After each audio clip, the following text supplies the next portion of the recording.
dengan saya Rini Yudowati. Mari kita belajar bareng tentang ilmu data. Masa depan, khususnya di bidang teknologi, ada pada cloud, analitik, mobile, sosial, dan artificial intelligence atau yang biasa disebut dengan AI. Ini adalah salah satu alasan saya memperdalam data analitik. Untuk menjadi data analis, tidak perlu basic data, tidak perlu jenius matematika, tetapi harus suka dan terbiasa dengan matematika, terutama statistika. Mutlak diperlukan kemampuan dasar statistika, sehingga dapat mendefinisikan dan menguji hipotesis tanpa keliru atau tertipu dalam mengambil kesimpulan dari data. Juga membantu untuk menemukan rahasia-rahasia yang terpendam dalam data. Yang terpenting adalah keinginan keras untuk mempelajari hal baru, konsisten, persisten tanpa melihat latar belakang atau lulusan mana atau lulusan apa. Kombinasi kebulatan tekad dan kegigihan dalam belajar secara intensif dapat mempersiapkan kita masuk dalam dunia data. Selanjutnya, mari kita masuk ke pembahasan tentang data analitik. Yang akan kita bahas adalah apa itu data analis, manfaat data analis, contoh penggunaan data analis dalam kehidupan bisnis, pekerjaan, bahkan kehidupan sehari-hari. Jenis pekerjaan apa saja yang terkait dengan data? Apa saja yang dilakukan seorang data analis? Keahlian atau keterampilan dan pengetahuan apa yang dibutuhkan untuk menjadi seorang data analis? Perangkat yang populer yang biasa digunakan seorang data analis? Materi yang dipelajari sebagai data analis? Referensi yang bisa digunakan untuk menambah pemahaman tentang data analis? Dan terakhir adalah tips kursus belajar online. Apa itu data analis? Data analis adalah proses pemeriksaan, pembersihan, dan transformasi data dengan menerapkan teknik statistik dan logika secara sistematis untuk menemukan informasi agar dapat menjawab pertanyaan bisnis dan mengambil keputusan. Analisis diambil dari data mentah yang diolah menjadi informasi koheren yang bermakna dan dapat ditindaklanjuti untuk kepentingan bisnis. Data analisis adalah salah satu bentuk business intelligence yang artinya data ini digunakan organisasi untuk memecahkan masalah dan tantangan tertentu. Pada akhirnya, data analitik membantu mengevaluasi pengalaman di masa lalu dan memprediksi tren yang mungkin terjadi di masa depan dan memutuskan sesuatu berbasis data. Manfaat data analisis adalah pengambilan keputusan yang lebih baik. Analisis data membantu organisasi dan individu dalam mengambil keputusan yang lebih terinformasi. Dengan analisa data, kita dapat mengidentifikasi tren, pola, dan wawasan yang dapat membantu dalam pengambilan keputusan strategi. Optimasi proses bisnis. Data analisis membantu mengidentifikasi area di mana proses bisnis dapat ditingkatkan. Dengan memahami data, kita dapat mengoptimalkan operasi, mengurangi biaya, dan meningkatkan efisiensi. Pemahaman pelanggan. Analisa data membantu kita memahami perilaku pelanggan. Dengan memeriksa data transaksi, preferensi, dan umpan balik pelanggan, kita dapat mengidentifikasi kebutuhan dan keinginan mereka. Sebagai deteksi penipuan dan keamanan. Data analisis membantu mengidentifikasi pola yang mencurigakan, termasuk aktivitas penipuan. Ini berlaku untuk transaksi keuangan maupun keamanan cyber. Prediksi dan peramalan. Dengan menganalisis data historis, kita dapat memprediksi tentang masa depan. Dapat digunakan untuk peramalan penjualan, permintaan produk, dan lainnya. Untuk bidang penelitian ilmiah dan kesehatan, data analisis membantu mengidentifikasi tren kesehatan, pola penyakit, dan faktor risiko. Ingat bahwa analisis data memerlukan keterampilan dalam mengolah data, menggunakan alat analisis, dan memahami konteks bisnis dan ilmiah. Disinilah pentingnya pengetahuan data analitik. Pengetahuan ini mampu meningkatkan hasil keputusan bisnis, menjadikan proses penarikan dan analisis data menjadi lebih cepat, sekaligus menyederhanakan informasi, agar lebih mudah diterima oleh stakeholder. Beberapa contoh penerapan data analitik dalam kehidupan sehari-hari, diantaranya adalah dalam bidang transportasi publik, di mana membuat skema kenaikan tarif disesuaikan dengan kondisi jalan pada saat jam-jam trafik tertentu yang menyebabkan kemacetan, hujan, jam berangkat, pulang kantor, dengan menaikkan tarif bisa sampai 50% atau bahkan lebih, dan kembali turun atau normal, atau memberikan promo-promo tertentu di waktu, hari, atau jam tertentu, atau di tempat-tempat tertentu, penginapan atau hotel yang harganya dapat berubah-ubah mengikuti traffic dengan setting kenaikan atau penurunan harga di waktu-waktu tertentu. Algoritmanya dibuat mengikuti kebutuhan konsumen.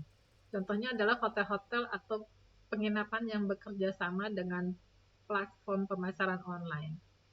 Google Maps yang bisa merekomendasikan atau memprediksi waktu tempuh ke tujuan dan rekomendasi jalur yang akan dilewati. Bank-bank tertentu seperti bank besar yang dalam proses persetujuan kreditnya. E-commerce dan personalisasi, di mana platform e-commerce menggunakan data analitik untuk memahami perilaku pembeli dengan menganalisis data transaksi, referensi, dan riwayat pencarian. Mereka dapat memberikan rekomendasi produk yang relevan kepada pelanggan. Retail dan manajemen rantai pasokan, menggunakan analisis data untuk mengelola rantai pasokan, mengoptimalkan stok, dan mempersonalisasi pengalaman pelanggan. Dengan memahami tren permintaan dan perilaku pembeli, mereka dapat mengambil keputusan yang lebih cerdas. Kesehatan dan prediksi penyakit. Rumah sakit dan lembaga kesehatan menggunakan data analitik untuk memprediksi wabah penyakit, mengoptimal perawatan pasien, dan mengidentifikasi faktor resiko. Maskapai penerbangan menggunakan data analitik untuk meningkatkan keselamatan penerbangan dengan menganalisis data insiden dan kondisi penerbangan. Mereka dapat mengambil tindakan pencegahan yang lebih efektif. Dalam bidang pendidikan dan pengembangan kurikulum sekolah dan perusahaan teknologi. Sekolah dan perusahaan teknologi pendidikan menggunakan big data untuk mengembangkan kurikulum baru dan meningkatkan rencana yang sudah ada berdasarkan kebutuhan dan permetaan semua orang, seperti dalam mengatur pengeluaran bulanan, merencanakan liburan atau perjalanan, ataupun dalam memilih produk yang akan dibeli. Demikianlah beberapa contoh yang dapat membantu kita memahami bagaimana data analitik memberikan manfaat bagi berbagai sektor. Berikut adalah pekerjaan yang terkait dengan data. Di antaranya adalah data engineer, yang tugasnya melibatkan, merancang, mengembangkan, dan memelihara infrastruktur data. Mereka bertanggung jawab untuk menyimpan, menyatukan, dan membersihkan data dari berbagai sumber. Selain itu juga membuat arsitektur database dan data warehouse, serta meningkatkan konsistensi, kecepatan akses, keamanan, dan pemilihan data. Data analis. Tugas seorang data analis melibatkan dengan mengumpulkan data, membersihkan data, menganalisis data, dan memvisualisasikan hasilnya. Selain itu juga melakukan eksplorasi data dan analisis, membuat laporan, grafik, dashboard, serta visualisasi data. Tujuan utamanya adalah menemukan informasi dan memberikan rekomendasi berdasarkan data. Data scientist. Tugas data scientist melibatkan menggabungkan keahlian dalam statistika, pemrograman, dan pemahaman bisnis untuk menggali wawasan dari data. Mereka mengembangkan model prediktif, melakukan eksplorasi data, dan mengidentifikasi tren. Pekerjaan ini melibatkan analisis mendalam dan pemahaman kuat tentang data. Selain itu, sebagai data scientist, diperlukan juga analisis lebih mendalam, membuat algoritma untuk proses prediksi, dan mengimplementasikan machine learning, sehingga dapat mempelajari dirinya sendiri untuk mendukung pengambilan keputusan. Selain tersebut di atas juga ada database administrator yang mengelola dan memelihara basis data. Tugasnya termasuk mengatur relasi antar database, memastikan keamanan data, dan mengoptimalkan kinerja sistem data. Data arsitek merancang dan mengelola desain. Mereka memahami aspek desain dari dalam dan luar database, serta bertanggung jawab untuk mengembangkan dan mengelola struktur data. Machine learning engineering, marketing analysis, visualisasi data, financial analysis, deskriptif, diagnostis, prediktif, preskriptif analisis, software as a service, website dan digital analytic, business intelligence analytic, dan operasional analytic. Semua itu adalah beberapa pekerjaan di bidang data dan turunannya. Tidak menutup kemungkinan saat saya membuat video ini, sudah ada pengembangan lain di bidang data.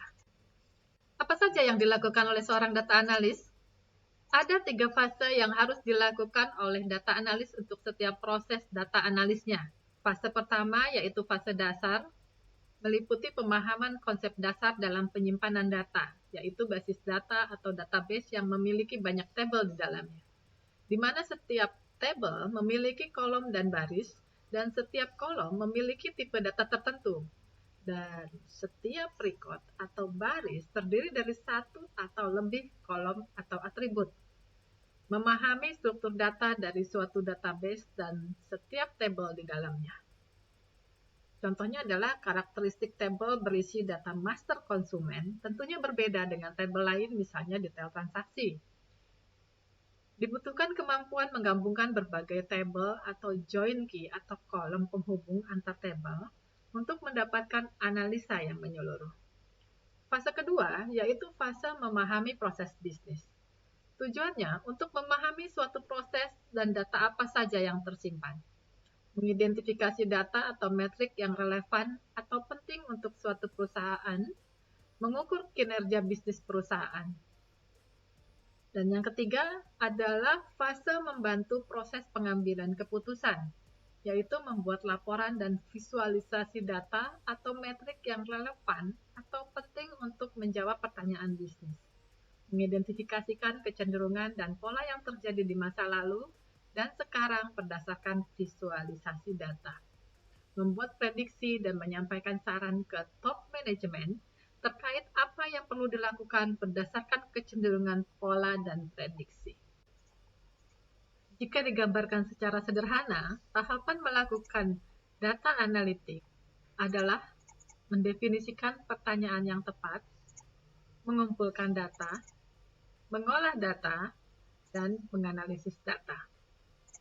Pada mendefinisikan pertanyaan yang tepat, di mana kita perlu menentukan tujuan sejelas mungkin hingga sampai ke akar permasalahannya.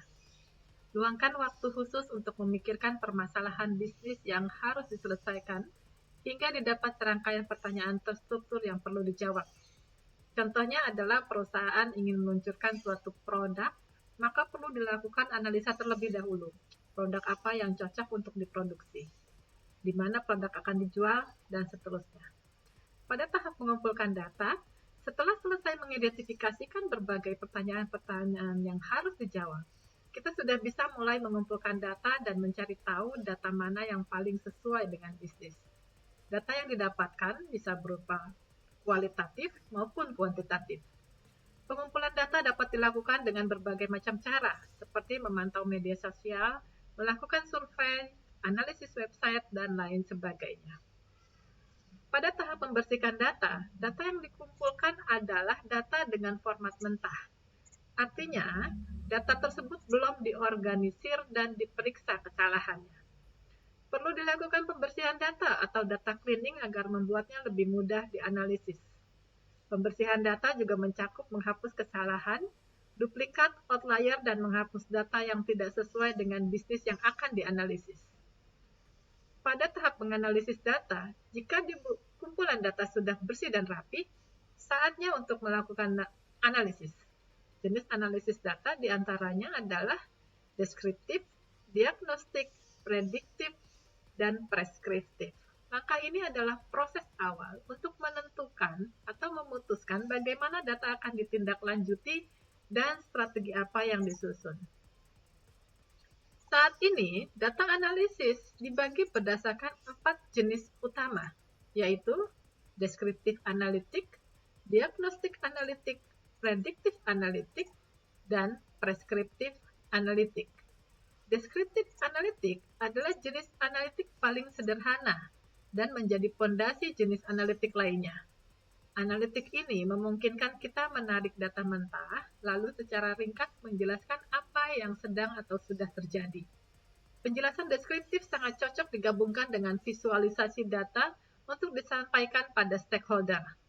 Sebab grafik, bagan, dan peta dapat menunjukkan tren penurunan sekaligus lonjakan dengan cara yang mudah dimengerti.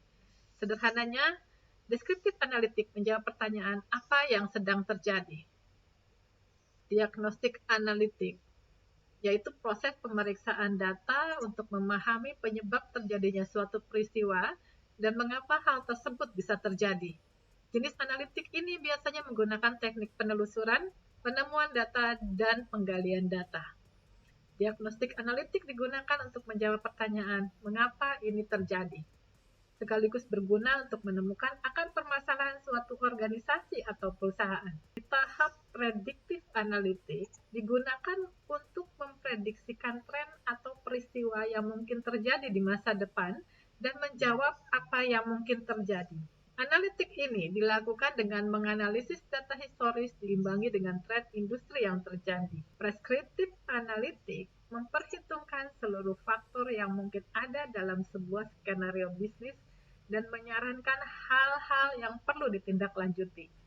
Jenis analitik ini sangat berguna dalam membuat keputusan berbasis data. Singkatnya, perspektif analitik menjawab pertanyaan apa yang harus dilakukan setelah ini.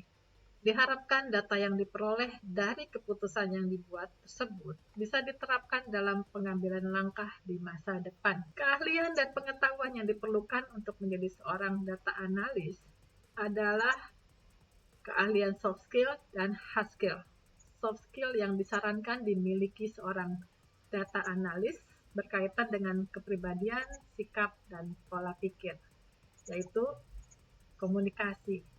Karena setiap data pasti berhubungan dengan berbagai pihak yang terlibat dalam pembuatan, input, proses, dan output suatu data, sehingga diperlukan diskusi dengan data engineering, business user, dan tren lain yang terkait dengan suatu data. Kemudian menginterpretasikan data untuk menganalisa dan membuat kesimpulan dari suatu temuan data. Presentation skill, yaitu skill presentasi untuk menceritakan dengan mudah dipahami tentang apa yang akan terjadi, penyebab hal tersebut terjadi, serta apa yang perlu dilakukan terhadap suatu bisnis atau suatu perusahaan. Critical thinking. Praktisi data akan menggunakan critical thinking untuk membantu mulai dari menganalisis data hingga lanjut, kemudian menyusun strategi yang tepat dan melaporkannya dengan cara komunikasi menggunakan visual berupa grafik dan juga storytelling pada data yang telah disajikan. Proaktif. Orang yang proaktif biasanya sangat mengenali yang namanya tanggung jawab, kolaborasi, dan teamwork. Tentunya dibutuhkan kerjasama dengan siapapun dalam pembagian tugas untuk tujuan yang sama.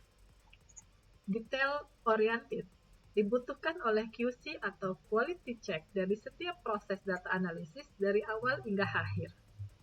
Problem solving dibutuhkan untuk mengidentifikasi masalah yang terjadi dan apa penyebabnya sehingga bisa mencari dan didapatkan solusinya. Riset. Tujuan analisa data adalah mengolah data menjadi informasi baru yang lebih mudah dipahami agar informasinya akurat. Data yang dianalisis juga harus objektif, logis, empiris, dan sistematis. Kreatif. Kreatif dan proaktif diperlukan karena bisa mengkomunikasikan jika ada hambatan yang perlu dihadapi. Dan perlu kreativitas juga untuk membuat visualisasi data yang mudah dipahami orang lain untuk menjelaskan hal rumit dengan cara yang sederhana. Embrace mistakes, yaitu menerima kesalahan untuk bisa berkembang menjadi semakin baik dan mempelajari dari kesalahan yang ada. Open-minded dan eager to learn, berpikir terbuka dan terus belajar untuk mendapatkan ide-ide dan solusi baru yang lebih efektif dan efisien untuk bisnis. Ada 5 hard skill yang wajib dimiliki oleh seorang data analis, dimulai dari Advanced SQL atau Structured Query Language, yaitu suatu bahasa pemrograman untuk mengolah data agar dapat menggabungkan data yang kompleks dengan lebih cepat. Microsoft Excel untuk bisa mengolah data dalam bentuk tabel, yaitu kolom dan baris yang menerapkan fungsi agregasi dasar. Data visualization untuk bisa menyajikan data yang mudah dilihat dan dimengerti. Lalu data cleansing untuk meningkatkan kualitas data mentah yang diolah dengan mengeliminasi data yang tidak sesuai kebutuhan. Programming language seperti Java, C, R, Python, dan sebagainya yang dibutuhkan untuk otomatisasi algoritma kompleks jika dibutuhkan. Berikut adalah perangkat data yang populer digunakan oleh seorang data analis, yaitu Excel, SQL, Power BI, Python, Tableau, dan Spark. Semua tergantung kebutuhan perusahaan masing-masing. Berikut adalah referensi mengenai data analis sebagai tambahan wawasan dan keterampilan dalam analisa data. Di antaranya ada Google Dataset Search. Meskipun bukan alat terbaik untuk penjelajahan, jika kita memiliki topik atau kata kunci tertentu dalam pikiran, ini akan membantu. Google Dataset Search menggabungkan data dari berbagai sumber eksternal dan memberikan ringkasan yang jelas tentang apa yang tersedia, deskripsi data, penyedia data, dan kapan terakhir diperbaharui. DataGov, inisiatif pemerintah Amerika yang menyediakan lebih dari 200.000 dataset yang mencakup berbagai topik, mulai dari perubahan iklim hingga kejahatan. Meskipun menggunakan situs pemerintah, antarmukanya cukup ramah pengguna, termasuk kemampuan untuk mempersempit pencarian berdasarkan area geografis, jenis organisasi, dan format file. Open Public Dataset. Ini adalah repositori GitHub yang berisi daftar dataset terbuka dari berbagai sumber. Kita dapat menemukan dataset untuk latihan dalam berbagai format, termasuk SQL, Excel, Python. Lalu ada juga Withrschool, Kaggle. Ini adalah platform daring yang memungkinkan para ilmuwan data dan penggemar mesin learning untuk berkolaborasi, menemukan dan mempublikasikan dataset. Kaggle biasa digunakan oleh para penggiat data. Memiliki lebih dari 8 juta pengguna terdaftar dan menawarkan berbagai sumber daya, termasuk kompetisi yang menantang para ilmuwan data. Selain itu, Kaggle memungkinkan pengguna mengunggah dan mengunduh dataset serta berinteraksi dengan komunitas yang berpengalaman. Dan masih banyak lagi platform data, silahkan teman-teman eksplorasi kembali dan pergunakan artificial intelligence untuk menunjang karir dan usaha kita. Tips kursus belajar online. Jadwalkan pembelajaran, disiplin saat waktunya belajar. Jangan lakukan hal lain selain belajar data. Disarankan waktu belajarnya pendek-pendek saja tapi intensif, karena cara ini terbukti lebih efektif ketimbang menghabiskan waktu yang lama sekali jalan. Contohnya adalah 30-40 menit dengan waktu break di tengah-tengahnya. Buat kesalahan sebanyak-banyaknya dan belajar dari kesalahan tersebut. Gabung dalam komunitas, banyak bertanya dan proaktif. Contohnya banyak di internet termasuk OpenAI, ChatGPT, dan sebagainya. Tidak ada pertanyaan bodoh dalam belajar. Menjadi diri kita sendiri yang terbaik setiap hari. Demikian video kita kali ini. Saat ini kita membahas teori, next video kita akan membahas mengenai technical analysis. Terima kasih.